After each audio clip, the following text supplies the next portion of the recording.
थारै मा जोङो खौसेथिनि बाथ्रा मख'यै जोंनि दैदेनगिरिफ्रा गावजों गाव नारा-नाथा जानानै जे बिटिसिनि पावारखौ खोमानानै लानो थांगासिनो दङ नामा? गोबां रायजो राजाफोरनि सोंथि आरो आंनिबो मोन्दांथि नैबे भिडिअनि सायावहाय, जायखौ आं नोंथांमोननि गेजेराव टाइटेल आरो थाम्बनेइलाव लिरनानै होखादों। दा बेनि उद्देश्यखौ लानानैनो नोंथांमोननि गेजेराव सुंद' सावरायनो थाखाय नैबे भिडिअखौ लानानै फैदों। दा गिबियावनो नोंथांमोनखौ बयखौबो आरोबाव फिन गोदान भिडिअनि गेजेरजों बरायहरबाय। आसा खालामो नोंथांमोना आबुङै नायजोबगोन, मानो होनोब्ला आबुङै नायोब्लासो आं मा थांखिखौ लानानै मा उद्देश्यखौ लानानै भिडिअखौ लाबोदों नैबे भिडिअखौहाय बेखौ बुजि मोनगोन आरो लोगोसे नोंथांमोनाबो कमेन्ट खालामहरनो हागोन आरो लोगोसे जायफोरा चेनेलाव गोदानै फैदों अब्ला अन्नानै सापर्ट खालामनानै होनो हागोन, जायफोरा नैबेबायदि आपडेटखौ नायनो मोजां मोनो। दा बाथ्राया बेनोखि जोंनि जे बिटिसि इलेक्सन 2025 बा 2025नि जे फैबाय थागौ बे इलेक्सना माने ओरैबायदि डेन्जाराव जागोन जायखौ जों नुहुरखायो। डेन्जार माने जोंनि जे दैदेनगिरिफोरनि पावार लुबैनाय ना, जोंनियानो जाथों बा गुबुन जाथियानो जाथों, बै पावारखौ मोननो लुबैनाय थासारिया ओरैबायदि सिरियासै माने माबायदि टाइपै गेलेलांगोन बेखौ जोङो रावबो हमस'नो हायाखै। जिथुनाखि जोंनि गेजेराव दायो खौसेथिनि बाथ्रा मख'थिबाय थादों बर'फोरनि जे मोननै गोगोम रिजनेल पार्टि, दा बेहायबो माने गोबाङा सन्देह दङ। दिनैनि समाव कमेन्टफोराव जों नायोब्ला नुयो आरो लोगोसे गोबाङानो भिडिअ खालामनानैबो बुंनायखौ जों नुनो मोन्दों जे खौसेथिनि बाथ्रा मख'थियै गावजों गाव गुद्दा-गुद्दि नांलायथिबाय थानायखौसो नुयो।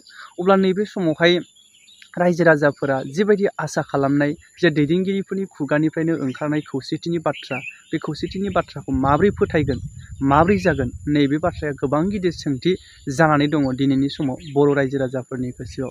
निस्सय जों सादारन मानसिफ्राथ' खौसेथिखौ बिराद लुबैयो, माने दैदेनगिरिफोरनि गेजेराव खौसेथिफ्रानो जोंनि गेजेरावबो अनलायनाय खौसेथिया दसेनो फैयो।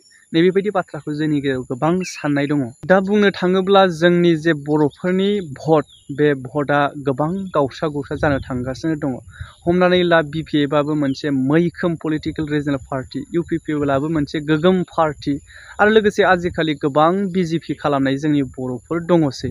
बेवहायबोथ' गोबां केन्डिडेट गसंगोन जोंनि बर'फोराबो, जिहेथु पावारखौ मोननो थाखायसो BJP खालामनाय गोबां दङथ'। आरो बेजों लोगोसेनो ओरैनोथ' माथो माबा मोनसे पावार मोननो नङाबोला ओरैनो गुबुन जाथिजों मानो BJP खालामहैनो ना, नैबेबायदि बाथ्राबो फैयो जोंनि गेजेराव।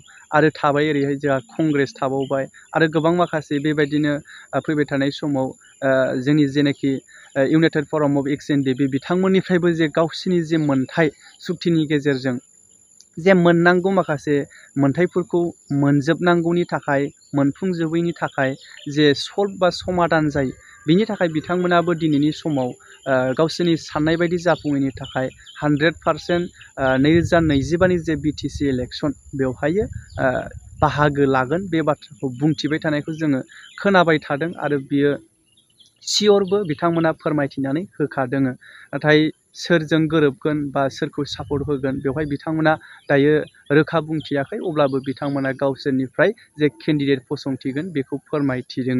दा अब्ला जोंनि बर'फोरा गोबां पार्टियावनो दायो बाहागो जानानै दङसै हिसाबै जोंनि भटार्सफ्रा गोबां रानलायनाय जागोन। दा नैबे समावहाय जिथु रानलायनाय बिथिङावहाय गारै-गुरै बोरैबा गुबुन जाथि जायफोरा दायो सासन खालामगासिनो दङ, नोंथांमोना बुङाब्लाबो मिथिखासिगौ, बिथांमोना जुदि बांसिन मोननानै बिथांमोना पावाराव फैयोब्ला मा जागोन? बिथांमोना जिहेथु खोथाथाय खोथा जोंनि गेजेरावहाय मोननै पार्टि बा जोंनि बर'फोरनि गेजेरावहायनो सरकार दानो हानाय पावाराव फैयोब्लाबो, गोरोबलायनानै दानो हानाय पावाराव फैयोब्लाबो, जिहेथु गोरोबलायालासेनो गुबुनजों दानांगौब्ला बेबायदि थासारिया आरोबाव जोंनि गेजेरावहाय सोमजिबावगोन, बे एखे थासारियानो जाबावगोन। दिनैनि समाव जिथु खौसेथिनि बाथ्राखौ मख'यै गावबागाव गेलेबावोबोला, दा नैबे बाथ्राखौ लानानैनोथ' जोंनि बर'आनो मोनजाथों, जोंनि बर'आनो मोजांब्लाबो गाज्रिब्लाबो जोंनि जायगायावनो जोंनि मोनथायखौ जोंनो मोनथों, जोंनि बर'आनो जाथों, नैबेबायदि बाथ्राखौ जोंनि बर' फिसाफोरा दायो गोबां सानसै। गुबुनखौ मानोथो सानसोबाय थानो, नैबेबायदि साननाया दङसै। मानो होनोब्ला बारे नुबोबायना, बोसोरसे बोसोरनैनि खोथाबा आलादा, गोबां जोङो नुबोबाय माबायदि सासन खालामगासिनो दङ ना गुबुनारिफोरा। दा बेफोरबायदि बाथ्राखौ नोजोर बोनानैनो गोबां जोंनि रायजो राजाफ्रा दिनै खौसेथिखौ लुबैदों, आंबो लुबैदों, सोरबा गिदिर गोलावाबो लुबैदों।